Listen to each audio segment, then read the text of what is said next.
नमस्कार, मैं हूं सचिन श्रीवास्तव और आप मेरे साथ देखेंगे आजमगढ़ और पूर्वांचल से जुड़ी खास खबरें। अगर हमारी खबर अच्छी लगे तो हमारे फेसबुक पेज एबीसी चैनल को फॉलो करें और यूट्यूब चैनल को सब्सक्राइब करें। खबर के प्रायोजक हैं साई इंटरनेशनल स्कूल, पूरा Pande, Bhaduli Bazar, Azamgarh. Admission open nursery to class 9 and 11। Aakash synchronization program with Sai international school. Admission open medical, engineering and foundation.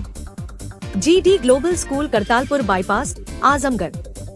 Admission open classes nursery to 9 and 11 free admission to nursery to class 5. Limited time offer. Sarvodaya Public School, Harbanchpur, Azamgarh. Affiliated to CBSA New Delhi. Admission open classes nursery to class 9 and 11. Ginni Apparel. Complete family shop for apparel shopping. Civil lines Azamgarh. नए collection की भरपूर range उपलब्ध। Kashi Gomti jewellers Bhanwarnath, Ayodhya road, Azamgarh. शादी के आभूषण की खरीद पर दुल्हन का श्रृंगार और गृहस्थी का सामान बिल्कुल मुफ्त। Dalim Sunbeam School, Tiwaripur Mau Road, Sidhari, Azamgarh. Admission open for play group 2 class 9 और लाइफस्टाइल फर्नीचर बेलनाडी, आजमगढ़।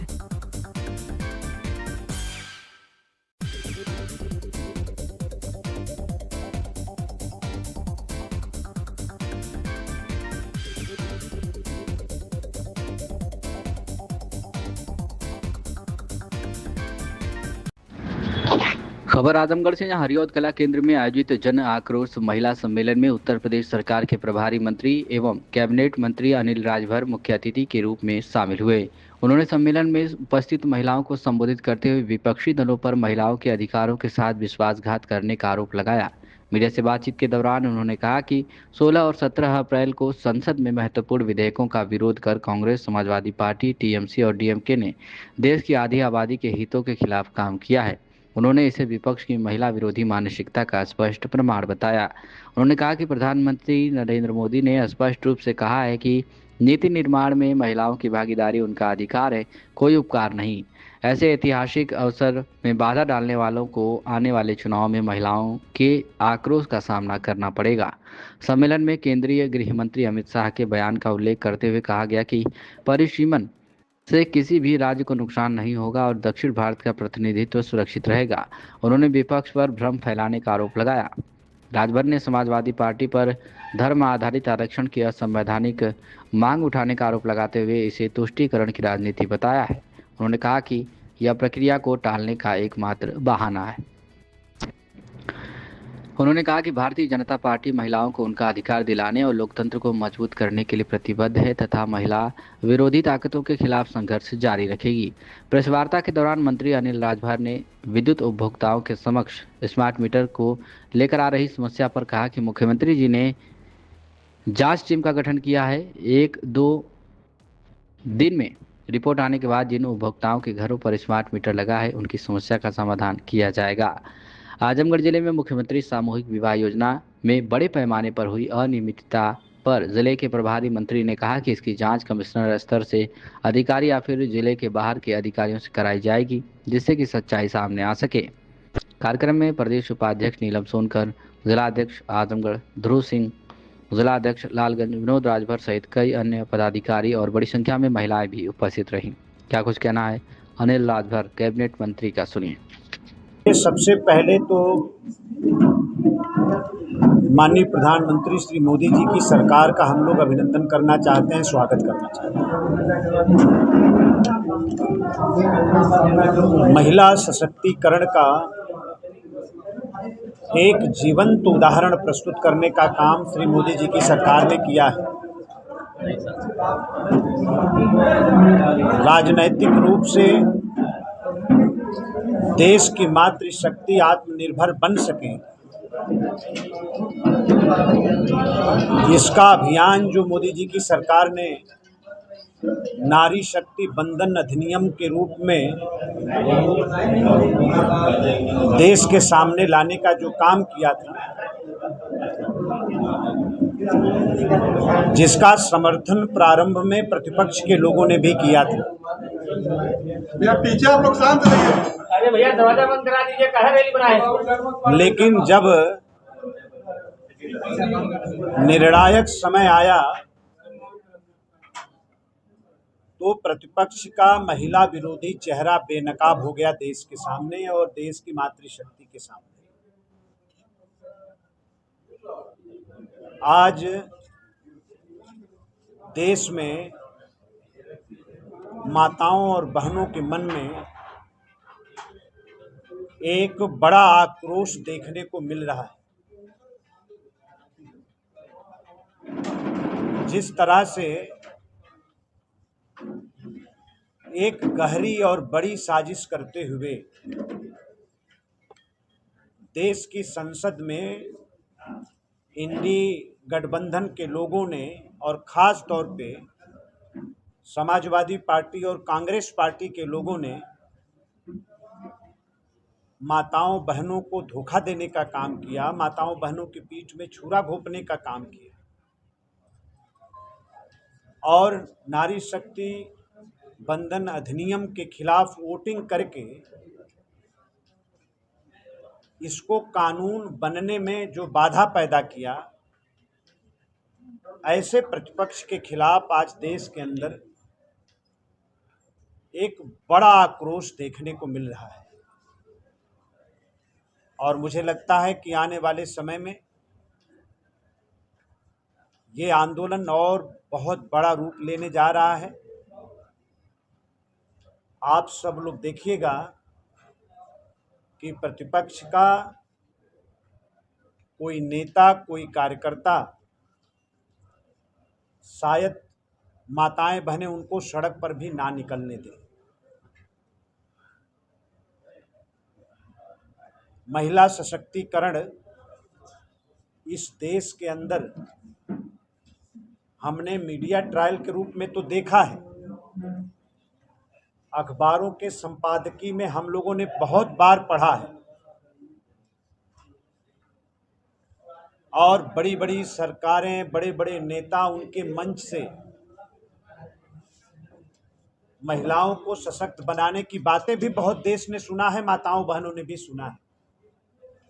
लेकिन आज श्री मोदी जी की सरकार ने जब महिला सशक्तिकरण अभियान को जमीनी धरातल पर उतारने के लिए, उनको राजनैतिक रूप से आत्मनिर्भर बनाने के लिए जब कानूनी फैसला करने की तरफ सरकार आगे बढ़ी,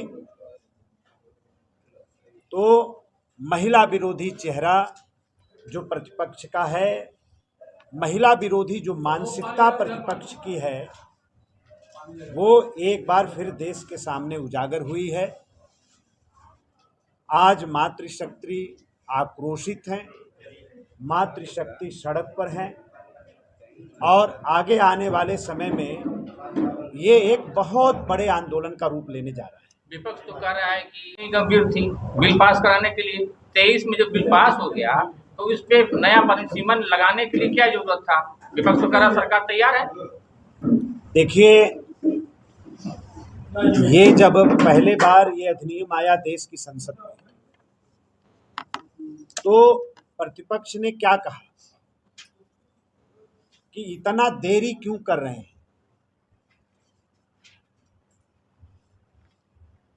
अभी क्यों नहीं लागू कर रहे। और जिस परिसीमन को बहाना बनाकर इस अधिनियम का विरोध किया है प्रतिपक्ष ने, देश के श्रद्धेय गृह मंत्री जी ने देश की संसद में बड़ा स्पष्ट किया कि कहीं कोई भेद नहीं है, अगर सीटें बढ़ेंगी तो पूरे देश के अंदर समान रूप से बढ़ेंगी, समान औसत के साथ बढ़ेंगी।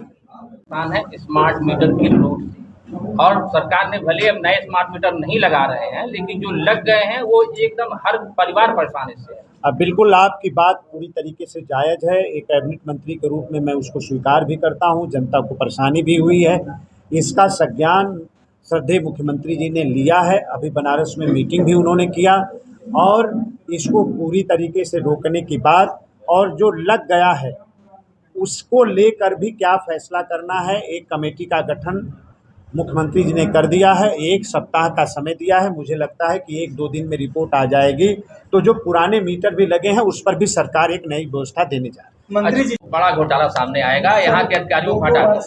मैं एक सेकंड, आखिरी बात कह के अपनी हम बात को यहाँ रोकेंगे। अब आप सब लोगों ने जो विषय हमारे सामने लाया है उसके लिए मैं आप सबका सबसे आप पहले प्रभारी मंत्री इस नाते संज्ञान में डालेंगे।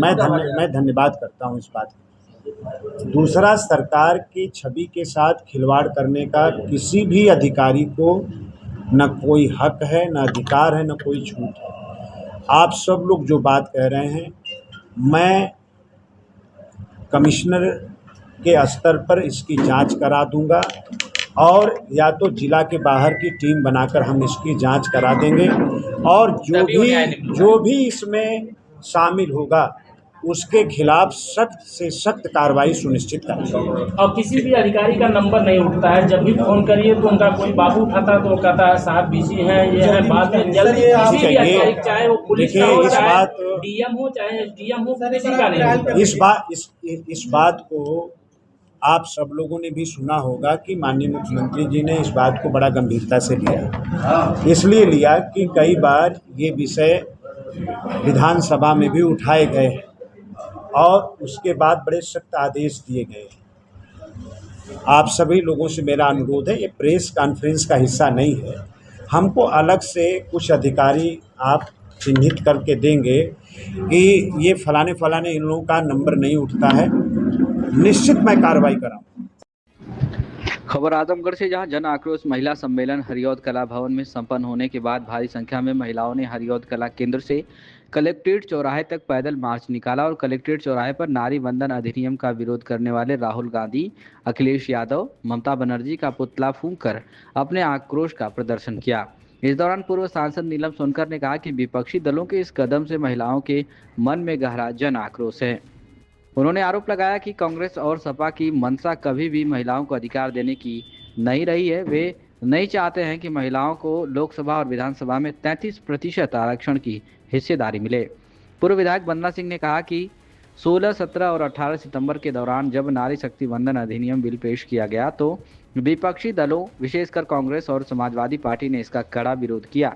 उन्होंने विपक्षी दलों को नारी विरोधी करार देते हुए कहा कि उनकी राजनीति हमेशा से ही महिला सशक्तिकरण के खिलाफ रही है। इस अवसर पर प्रदेश उपाध्यक्ष पूर्व सांसद नीलम सोनकर, वंदना सिंह, मंजू सरोज, सीता चौहान, बबीता जसरा सरिया, विभा वर्णवाल, अनीता पटेल, मिथिलेश पांडे, सुमन सिंह राजपूत, विभा सिंह, रानी चौरसिया, निधि राय, कामिनी सिंह, संगीता चौहान, जयंती राजभर, रागिनी वर्णवाल, सुनैना सिंह, रिया पांडे सहित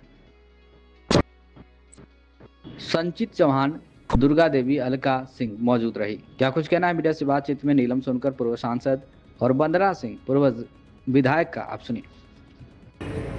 देखिए, आज जन आक्रोश सम्मेलन के रूप में अभी हम लोग हरिऔध कला केंद्र में थे, वहाँ पे सभा की गई है। उसके बाद प्रेस वार्ता हुई है। मुख्य अतिथि के रूप में कैबिनेट मंत्री, जिले के प्रभारी अनिल राजभर जी आए हुए थे और महिलाओं के मन में जन आक्रोश है क्योंकि जो 16, 17, 18 में नारी शक्ति वंदन अधिनियम बिल पास होना था उसका विरोध विपक्ष की पार्टियों ने किया है, खास करके कांग्रेस और समाजवादी के लोगों ने किया है।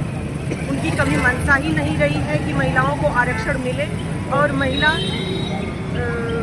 लोकसभा में और विधानसभा में 33% की हिस्सेदारी में पहुंचे। उनकी कभी मंशा ही नहीं रही है। वो हमेशा से नारी विरोधी रहे हैं और नारी विरोधी उनकी मंशा है। कार्यक्रम किया गया, क्या है पूरा संदेश?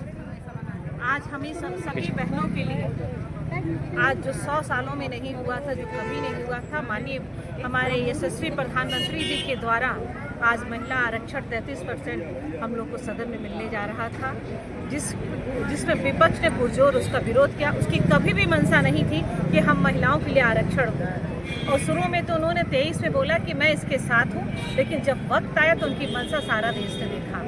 लेकिन हम इस बात को, हम सभी महिलाएं कभी नहीं भूलेंगे और हम लोग एकजुट होकर के सभी में अपनी देश की सारी बहनें इस बात को प्रतिज्ञा लेती हैं कि हम सब एकजुट होकर अपने अधिकार और अपने आरक्षण के लिए हमेशा खड़े रहेंगे। माननीय मोदी जी, माननीय योगी जी के हाथों को मजबूत करेंगे और आने वाले समय में माननीय प्रधानमंत्री जी से निवेदन रहेगा कि पुनः इस बिल को ले आएं और इस बिल को पास कराने के लिए हम सभी महिलाएं एकजुट होकर माननीय प्रधानमंत्री जी का साथ दें। खबर आजमगढ़ से, जहां संत निरंकारी चैरिटेबल फाउंडेशन एवं जिला प्रशासन के संयुक्त तत्वावधान में मानव एकता दिवस के अवसर पर संत निरंकारी भवन हरमंसपुर आजमगढ़ में आयोजित रक्तदान शिविर का शुभारंभ जिला अधिकारी रविंद्र कुमार द्वारा किया गया। इस अवसर पर बड़ी संख्या में लोगों ने उत्साहपूर्वक रक्तदान कर मानव सेवा का संदेश दिया। जिलाधिकारी ने शिविर का अवलोकन करते हुए रक्तदाताओं से संवाद किया तथा उनका उत्साहवर्धन किया। उन्होंने कहा कि रक्तदान एक महान एवं पुनीत कार्य है जिससे किसी जरूरतमंद व्यक्ति को नया जीवन मिल सकता है। उन्होंने कहा कि एक यूनिट रक्त कई जिंदगियों को बचाने में सहायक होता है, इसलिए प्रत्येक स्वस्थ व्यक्ति को समय समय पर रक्तदान अवश्य करना चाहिए। जिलाधिकारी ने विशेष रूप से पहली बार रक्तदान करने आए युवाओं का उत्साह बढ़ाते हुए कहा कि रक्तदान से स्वास्थ्य पर किसी प्रकार का प्रतिकूल प्रभाव नहीं पड़ता है। उन्होंने बताया कि शरीर द्वारा दान किया गया रक्त 24 घंटे से 48 घंटे के भीतर पुनर्निर्मित हो जाता है, जिससे शरीर की कार्य प्रणाली पर भी कोई नकारात्मक असर नहीं पड़ता। उन्होंने भीषण गर्मी के बावजूद शिविर में पहुंचकर रक्तदान करने वाले सभी रक्तदाताओं की सराहना की और इसे समाज के लिए प्रेरणादायक कदम बताया है। इस अवसर पर मुख्य चिकित्सा अधिकारी डॉक्टर NR वर्मा, जिला अस्पताल के चिकित्सकगण, पैरामेडिकल स्टाफ एवं सत्य निरंकारी भवन से जुड़े पदाधिकारी एवं अन्य गणमान्य नागरिक उपस्थित रहे। चिकित्सकों की टीम द्वारा रक्तदाताओं के स्वास्थ्य की जाँच कर सुरक्षित एवं व्यवस्थित तरीके से रक्त संग्रहण सुनिश्चित किया गया। शिविर में उपस्थित वक्ताओं ने मानव एकता दिवस के महत्व पर प्रकाश डालते हुए कहा कि ऐसे आयोजन समय समाज, आपसी सहयोग, सेवा एवं भाईचारे की भावना को सुदृढ़ करते हैं। क्या कुछ कहना है रविंद्र कुमार, DM आजमगढ़ का, आप सुनिए। ब्लड डोनेशन कैंप के शुभ अवसर पर यहाँ उपस्थित निरंकारी परिवार के समस्त सदस्यगण, स्वास्थ्य विभाग के समस्त डॉक्टर साहबान, ब्लड डोनेशन करने वाले जनपद आजमगढ़ के सामान्य नागरिकगण, देवियों और सज्जनों, मीडिया के मेरे साथियों, मैं ज़्यादा नहीं कहूँगा बट आप सबको धन्यवाद दूंगा कि आप लोग इस गर्मी के सीजन में यहाँ खड़ा रहकर प्रतीक्षा कर रहे हैं कि कब आपकी बारी आएगी और आप अपना रक्तदान करेंगे। देखिए, अपने काम के लिए तो लोग प्रतीक्षा करते हैं, लेकिन दूसरे के काम के लिए लोगों के पास पेशेंस नहीं है। ये अक्सर देखा जाता है, अपने काम में तो कितना भी वेट कर लेंगे, 4 बार आएंगे, लेकिन दूसरे का काम हो तो बिल्कुल नहीं। तो यहाँ प्रतीक्षा कर रहे लोगों को देखकर ऐसा लगता है कि अभी भी समाज में मानवता तो है ही, बहुत ज़्यादा मानवता है। जो लोग यहाँ फर्स्ट टाइम आए हैं, बहुत सारे लोग कई टाइम आए हैं। मैं अंदर गया था, लोगों से मिला था, कुछ लोग 5 बार कर चुके हैं, कुछ बार 7 बार कर चुके हैं। जो लोग फर्स्ट टाइम आए हैं उनके लिए मुझे कहना है कि ब्लड डोनेशन से स्वास्थ्य को हानि कुछ नहीं है, लाभ ही है। जो आप ब्लड डोनेट करते हैं, डॉक्टर साहबान के अनुसार, जो मेडिकल रिसर्च है उसके अनुसार 24 से 48 आवर में वो आपका रिकवर हो जाता है। 1 यूनिट ब्लड जब आप लोग देते हैं तो 350 ml देते हैं। खबर आजमगढ़ से, जहां उत्तर प्रदेश सरकार द्वारा निराश्रित एवं असहाय गोवंश के संरक्षण, संवर्धन और समुचित देखभाल के लिए संचालित योजनाओं के सकारात्मक परिणाम अब प्रदेश भर में स्पष्ट रूप से दिखाई देने लगे। इसी क्रम में उत्तर प्रदेश गौ सेवा आयोग के उपाध्यक्ष महेश कुमार शुक्ल और दीपक गोयल ने 2 दिवसीय जनपद भ्रमण के दौरान विभिन्न गौ आश्रय स्थलों का निरीक्षण के बाद कलेक्ट्रेट सभागार में आयोजित बैठक में गोवंश संरक्षण से जुड़े विभिन्न पहलुओं की समीक्षा की गई। अधिकारियों को आश्रय स्थलों में टीन शेड, पेयजल, हरा चारा, छाया और पशु चिकित्सा सुविधाओं को बेहतर बनाने के निर्देश दिए गए। साथ ही सड़कों और खेतों में घूम रहे बेसहारा गोवंश को सुरक्षित आश्रय देने और सहभागिता योजना के तहत अधिक से अधिक लोगों को जोड़ने की अपील की गई। उपाध्यक्ष ने एक व्यक्ति एक गोवंश अपनाने का आह्वान करते हुए बताया कि यह योजना न केवल गोवंश संरक्षण में सहायक है बल्कि गोपालकों की आय बढ़ाने में भी महत्वपूर्ण भूमिका निभा रही है। वर्तमान में राज्य में 7,700 से अधिक गौ आश्रय स्थल संचालित है, जहां 16 लाख से अधिक गोवंश की देखभाल की जा रही है। सरकार द्वारा प्रति गोवंश 50 रुपये प्रतिदिन की दर से भरण पोषण राशि सीधे लाभार्थियों के खाते में भेजी जा रही है। साथ ही 5,446 गौशालाओं में CCTV कैमरे लगाकर निगरानी और पारदर्शिता सुनिश्चित की गई है। जनपद आजमगढ़ में वर्तमान में 92 गौ आश्रय स्थल सक्रिय है, जहाँ 9,050 गोवंश संरक्षित हैं। वहीं 1,357 गोपालकों ने सहभागिता योजना के तहत 2,253 गोवंश को अपनाया है, जो सामुदायिक भागीदारी का उदाहरण है। बैठक में यह भी निर्देश दिया गया कि गौशालाओं में कार्यरत कर्मियों को समय पर मानदेय दिया जाए और गर्मी के समय में पशुओं के लिए विशेष इंतजाम किए जाए। साथ ही हाईवे पर घायल पशुओं को तत्काल सुरक्षित स्थानों पर पहुंचाने और नियमित निरीक्षण सुनिश्चित करने हेतु निर्देशित किया गया। अधिकारियों ने आश्वस्त किया कि शासन के निर्देशों का पूरी गंभीरता और पारदर्शिता के साथ पालन कराया जाएगा। क्या कुछ कहना है महेश कुमार शुक्ल, उपाध्यक्ष उत्तर प्रदेश गौ सेवा आयोग का, सुनिए।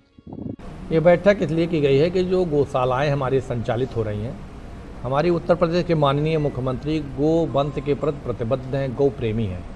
वो चाहते हैं कि गौ माता हमारी संस्कृति है, गौ माता के खिलाफ या गौ माता के साथ कोई क्रूरता ना बढ़ सके। संवेदना के साथ चाहे किसान के खूंटे पर हो या गौशाला में संरक्षित हों, जो उनको पुष्टाहार, उनको भरण पोषण का पैसा मिलता है, उस समय से उनको खिलाया पिलाया जाए।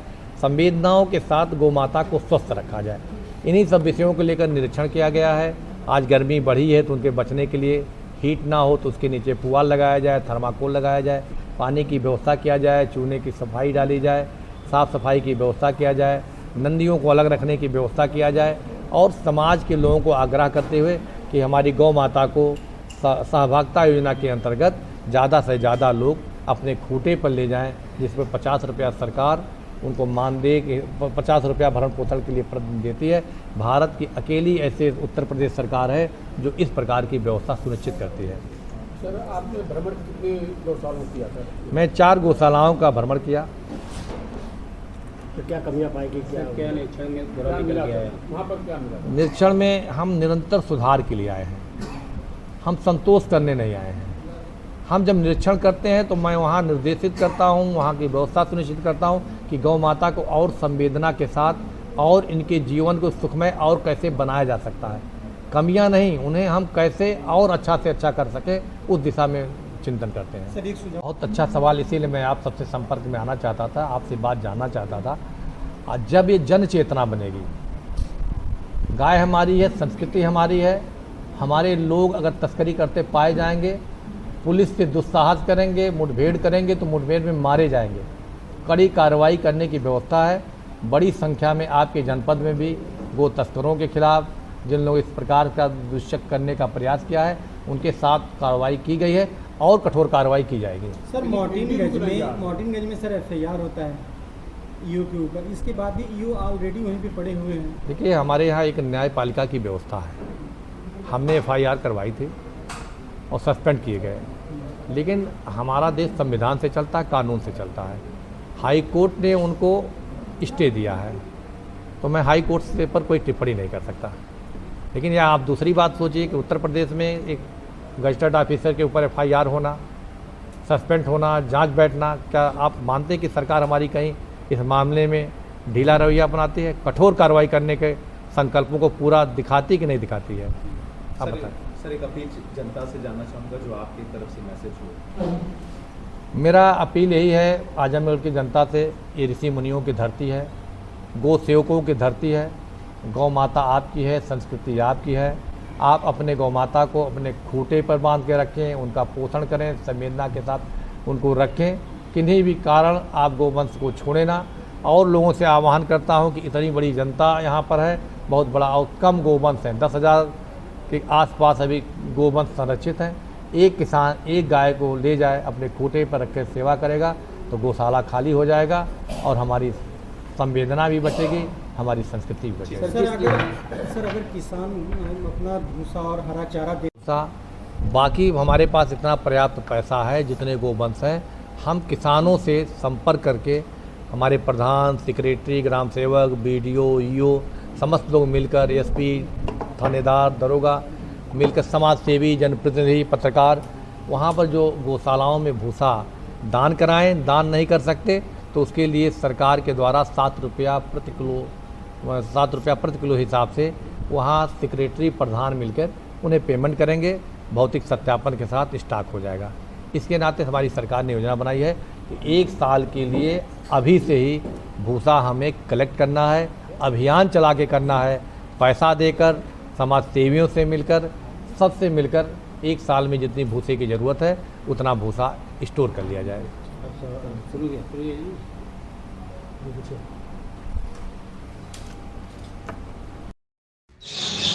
खबर आजमगढ़ से है, जहां पुलिस ने मादक पदार्थों की तस्करी के खिलाफ चलाए जा रहे अभियान के तहत बड़ी सफलता हासिल करते हुए अंतर जनपदीय गांजा तस्करी गिरोह का पर्दाफाश किया है। थाना तबरपुर पुलिस ने सुनियोजित कार्रवाई करते हुए 10 किलो अवैध गांजा के साथ 2 महिला अभियुक्तों सहित कुल 3 तस्करों को गिरफ्तार किया है। पुलिस ने इनके कब्जे से न केवल गांजा बल्कि तस्करी में प्रयुक्त बैग, मोबाइल फोन और नकदी भी बरामद की है। पुलिस अधीक्षक के निर्देशन में चलाए जा रहे अभियान के तहत 23 अप्रैल को थाना ताबरपुर पुलिस को मुखबिर से सूचना मिली कि कुछ लोग भारी मात्रा में गांजा लेकर क्षेत्र से गुजरने वाले हैं। सूचना को गंभीरता से लेते हुए पुलिस टीम ने नवापुरा मोड़ पर ग्राम नवापुर के पास घेराबंदी की। कुछ ही देर में संदिग्ध व्यक्तियों को रोककर तलाशी ली गई, जिनमें उनके पास से भारी मात्रा में गांजा बरामद हुआ। मौके से तीनों आरोपियों को गिरफ्तार कर लिया गया है। तलाशी के दौरान मोहम्मद साजिद के पास से 6 किलो गांजा, रविता निषाद के पास से 2 किलो गांजा, प्रीति निषाद के पास से 2 किलो गांजा, इस प्रकार कुल 10 किलो अवैध गांजा बरामद किया गया। इसके अतिरिक्त 1 ट्रॉली बैग, 2 अन्य बैग, 3 मोबाइल फोन और 680 रुपये नकद भी पुलिस ने जब्त किया। गिरफ्तार अभियुक्तों से पूछताछ में चौंकाने वाले तथ्य सामने आए हैं। उन्होंने बताया कि गांजा उड़ीसा से मंगाया जाता है और वाराणसी के जरिए इसे आजमगढ़, मऊ, गोरखपुर समेत अन्य जनपदों में सप्लाई किया जाता था। अभियुक्तों ने अभी स्वीकार किया है कि महिलाओं को साथ रखने से पुलिस और आम लोगों को कम शक होता है, जिससे वे आसानी से तस्करी कर लेते थे और अधिक मुनाफा कमाते थे। पुलिस के अनुसार गिरफ्तार अभियुक्ता रविता निषाद के खिलाफ पहले से ही गोरखपुर के राजघाट थाने में विभिन्न धाराओं में मुकदमा दर्ज है, जिससे यह स्पष्ट होता है कि गिरोह पहले से ही आपराधिक गतिविधियों में संलिप्त रहा है। इस मामले में थाना ताबरपुर में मुकदमा दर्ज कर लिया गया है। पुलिस ने तीनों अभियुक्तों को न्यायालय के समक्ष पेश करने की प्रक्रिया शुरू कर दी है और गिरोह से जुड़े अन्य सदस्यों की तलाश भी जारी है। इस सफल कार्रवाई में उप निरीक्षक लोकेश मणि त्रिपाठी, कांस्टेबल मोहम्मद आरिद अंसारी, ऋषि कुमार एवं महिला कांस्टेबल अमृता यादव की टीम की महत्वपूर्ण भूमिका रही। जनपद पुलिस ने स्पष्ट किया है कि नशे के अवैध कारोबार के खिलाफ अभियान आगे भी सख्ती से जारी रहेगा। ऐसे अपराधों में संलिप्त किसी भी व्यक्ति को बख्शा नहीं जाएगा और उनके खिलाफ कठोरतम कानूनी कार्रवाई सुनिश्चित की जाएगी। खबर आजमगढ़ से, यहाँ शुक्रवार को रिजर्व पुलिस लाइन आजमगढ़ स्थित परेड ग्राउंड में प्रशिक्षणरत 594 महिला प्रशिक्षुओं की प्रस्तावित दीक्षांत पासिंग आउट परेड के दृष्टिगत ग्रैंड रिहर्सल का आयोजन किया गया। रिहर्सल में कुल 20 टोलियों में विभाजित प्रशिक्षुओं ने शानदार मार्च पास्ट प्रस्तुत करते हुए उच्च स्तरीय अनुशासन, समन्वय एवं दक्षता का प्रभावी प्रदर्शन किया। इस अवसर पर वरिष्ठ पुलिस अधीक्षक आजमगढ़ डॉक्टर अनिल कुमार द्वारा परेड का निरीक्षण कर तैयारियों का जायजा लिया गया तथा आवश्यक दिशा निर्देश प्रदान किए गए। उन्होंने संबंधित अधिकारियों को निर्देशित किया कि प्रस्तावित पासिंग आउट परेड को भव्य, सुव्यवस्थित एवं गरिमामय ढंग से संपन्न कराया जाए। कार्यक्रम के दौरान अपर पुलिस अधीक्षक ग्रामीण चिराग जैन, अपर पुलिस अधीक्षक नगर मधुबन कुमार सिंह, अपर पुलिस अधीक्षक यातायात विवेक त्रिपाठी, क्षेत्राधिकारी नगर, क्षेत्राधिकारी सदर, क्षेत्राधिकारी बुरनपुर सहित अन्य अधिकारी एवं कर्मचारीगण उपस्थित रहे। रिहर्सल के माध्यम से परेड की व्यवस्थाओं को अंतिम रूप दिया गया तथा सभी तैयारियों को चुस्त दुरुस्त रखने के निर्देश दिए गए।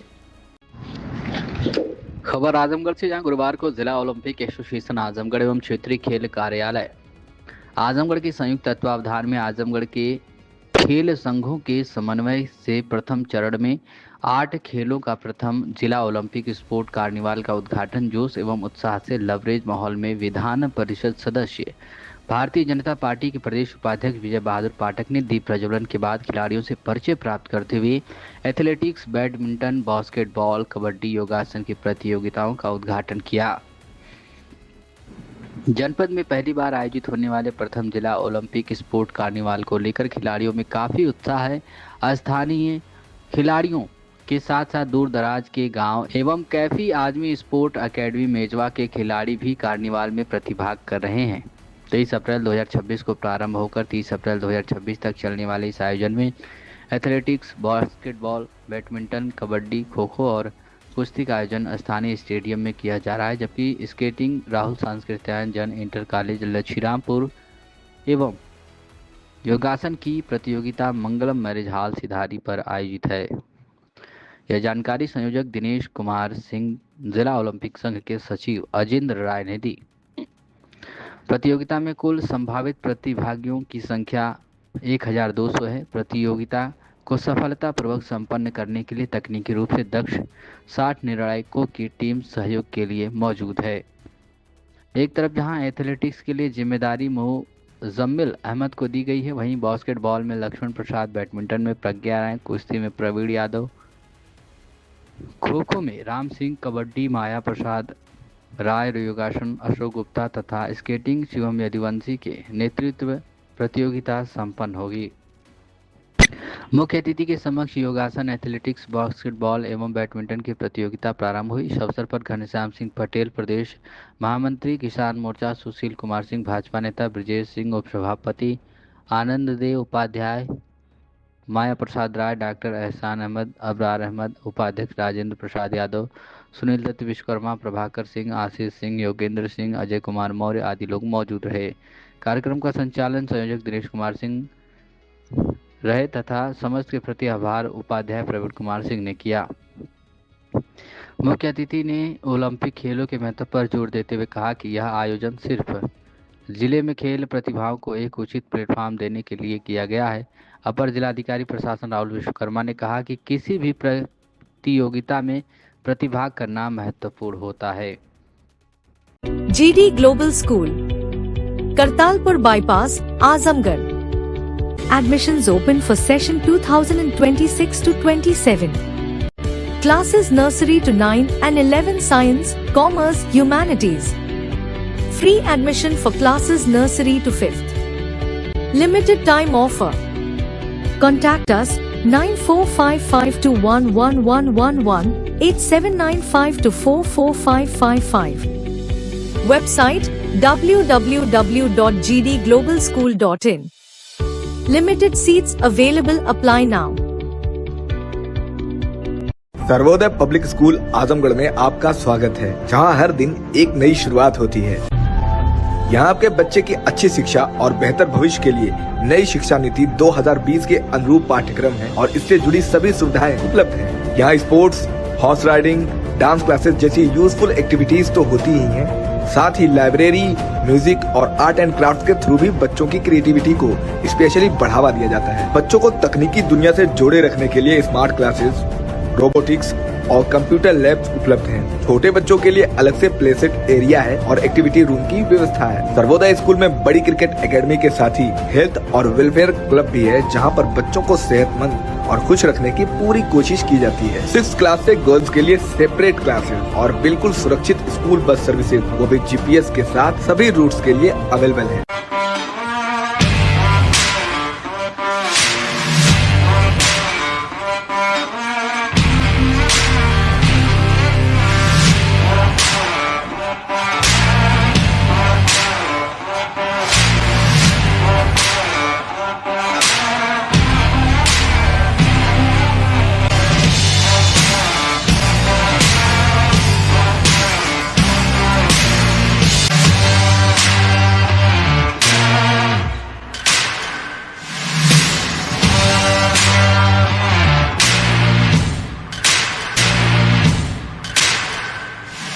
साई इंटरनेशनल स्कूल, जहां हर दिन एक नई शिक्षा की शुरुआत है। Modern education system, smart classrooms, expert teachers और एक ऐसा एनवायरनमेंट जहां हर बच्चा अपने सपने सच करता है। पढ़ाई के साथ साथ स्पोर्ट्स, आर्ट और एक्स्ट्रा एक्टिविटीज। आजमगढ़ का बेस्ट इंग्लिश मीडियम स्कूल, जहां हर बच्चे को मिलता है परफेक्ट एजुकेशन। एडमिशन ओपन आज ही जुड़े साई इंटरनेशनल स्कूल से, जहां हर कल नई उम्मीद के साथ रोशन होता है।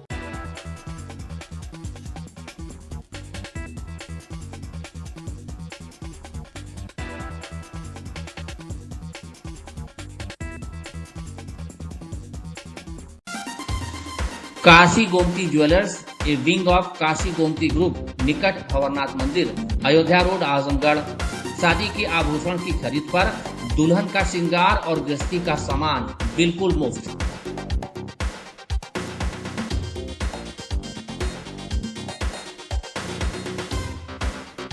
गोल्ड, डायमंड और सिल्वर की ज्वेलरी का विशाल संग्रह, शुद्धता की 100% गारंटी।